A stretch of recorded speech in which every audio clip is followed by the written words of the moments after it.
రేవంత్ రెడ్డి చెప్తున్న మాటలు చేస్తున్న పనులు చూస్తుంటే ఆయన కాంగ్రెస్ ముఖ్యమంత్రా లేక బీజేపీ ముఖ్యమంత్రా అనే సందేహం కాంగ్రెస్ శ్రేణుల్లో కలుగుతుంది. ఇప్పటికే అనేక మార్లు ప్రత్యక్షంగా పరోక్షంగా బీజేపీకి అనుకూలంగా రేవంత్ వ్యవహరించారనే ఆరోపణలు ఉన్నాయి. తాజాగా ఆయన మరోసారి అలాంటి వ్యాఖ్యలు చేశారు. కేంద్రం చేపట్టిన వికసిత్ భారత్ అనే కార్యక్రమాన్ని ప్రచార ఆర్భాటమని కాంగ్రెస్ జాతీయ స్థాయిలో విమర్శిస్తుంది. కానీ ఇక్కడ రేవంత్ మాత్రం వికసిత్ భారత్ లో భాగస్వాములమవుతామంటూ ప్రకటన చేశారు. అంతేకాదు ప్రధాని మోదీని మరోసారి బడేబాయ్ అంటూ ప్రశంసించారు. దీంతో సీఎం వ్యవహార శైలి అటు కాంగ్రెస్ పార్టీలో ఇటు రాజకీయ వర్గాల్లో తీవ్ర చర్చనీయాంశంగా మారింది. మంగళవారం హైదరాబాద్లోని హోటల్ ఐటీసీ కోహినూర్లో దక్షిణ పశ్చిమ రాష్ట్రాలు కేంద్రపాలిత ప్రాంతాల అర్బన్ డెవలప్మెంట్ మంత్రుల ప్రాంతీయ సమావేశం జరిగింది. కేంద్ర మంత్రి మనోహర్ లాల్ ఖట్టర్ పాల్గొన్నారు. కార్యక్రమంలో సీఎం రేవంత్ మాట్లాడుతూ వికసిత్ భారత్లో భాగంగా 2047 నాటికి దేశాన్ని $30 ట్రిలియన్ ఎకనామీగా ప్రపంచంలోనే ఓ గొప్ప దేశంగా తీర్చిదిద్దాలని ప్రధాని మోదీ నిర్ణయించారు.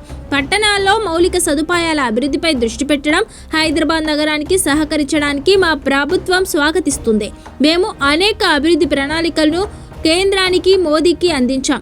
వారు వాటిని సానుకూలంగా పరిశీలిస్తున్నారు. వేగంగా అనుమతులు ఇవ్వడం ద్వారా నగరాభివృద్ధికి సహకరించాలని కోరుతున్నా అని పేర్కొన్నారు.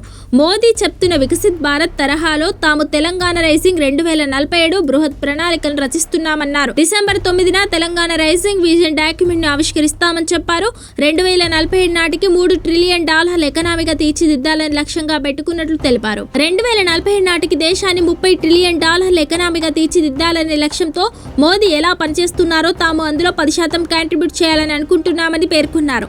ఇందులో భాగంగా మెట్రో విస్తరణ, Musi river front development project, regional ring road, radial రోడ్లు, హైదరాబాద్ తాగునీటి కోసం కృష్ణా గోదావరి జలాల తరలింపు, కాలుష్యాన్ని తొలగించేందుకు 3000 ఎలక్ట్రిక్ బస్సులు, సీవరేజ్ ట్రీట్మెంట్ ప్లాంట్లు, మూసి ప్రక్షాళన తదితర ప్రాజెక్టులను ప్రణాళికబద్ధంగా అమలు చేయాలనుకుంటున్నట్టు తెలిపారు.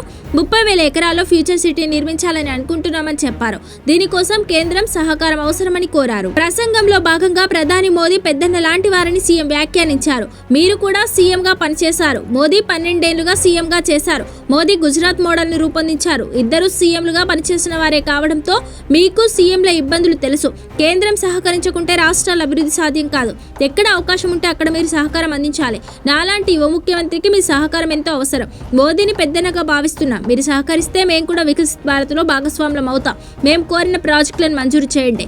మీతో కలిసి పనిచేయడానికి మేము సిద్ధంగా ఉన్నామని రేవంత్ పేర్కొన్నారు. ఎన్నికలప్పుడు రాజకీయాలు చేస్తామని, ఆ తర్వాత ఎటువంటి రాజకీయ ప్రకటనలు చేయమని హామీ ఇస్తున్నానని చెప్పారు.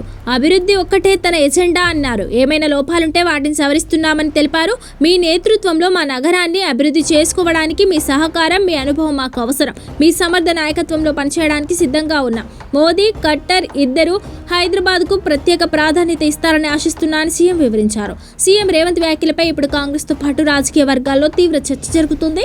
ఢిల్లీ పెద్దలను కాదని పార్టీ జాతీయ విధానాలకు వ్యతిరేకంగా రేవంత్ వ్యవహరిస్తుండడంపై భిన్న కోణాల్లో విశ్లేషిస్తున్నారు.